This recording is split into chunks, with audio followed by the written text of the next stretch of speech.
ये कहानी है एक ऐसे किसान की जो जमीन से जुड़ा था, लेकिन किस्मत से टूटा हुआ।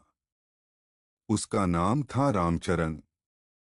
वह एक छोटा किसान था, पर उसका दिल बहुत बड़ा था।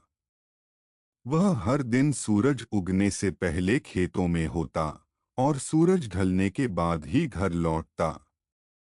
रामचरण का जीवन मिट्टी में ही बीत रहा था। उसके पास थोड़ी सी जमीन थी जो उसके बाप दादा की विरासत थी, लेकिन उस जमीन पर कर्ज बनिए का था। उसके दो बच्चे थे, सोनू और बिट्टी, और उसकी पत्नी गौरी, एक सीधी सादी लेकिन हिम्मती औरत थी। हर सुबह वह हल लेकर खेतों की ओर निकल पड़ता। खेत से आती मिट्टी की सोंधी खुशबू उसकी सांसों में रच बस गई थी। पर आजकल वो खुशबू चिंता की गंध में बदल गई थी। एक दिन गौरी की आवाज में घबराहट थी।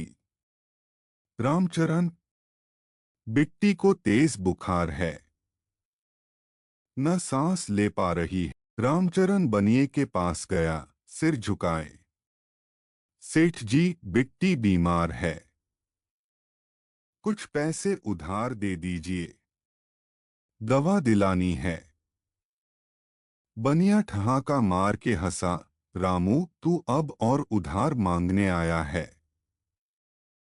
तू तो पहले ही अपनी 3 फसलें मेरे नाम कर चुका है। अब क्या अपनी आत्मा भी गिरवी रखेगा?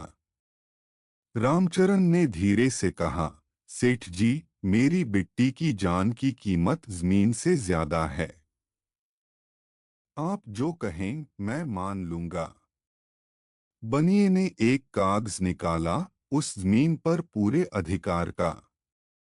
रामचरण ने बिना कुछ बोले अंगूठा लगा दिया। आंखों में आंसू थे, लेकिन आवाज में एक पिता की मजबूरी। बिट्टी को शहर के सरकारी अस्पताल ले जाया गया। कई घंटे इलाज चला। डॉक्टर ने कहा, अभी समय है। आपने जल्दी लाया, इसलिए बच्ची बच गई। रामचरण के होंठ हिले। भगवान तेरा लाख लाख। गांव का माहौल गर्मा गया। साहूकार पीछे हटने लगे। रामचरण ने सबको साथ लेकर एक सहकारी समिति बनाई, धरती पुत्र संगठन।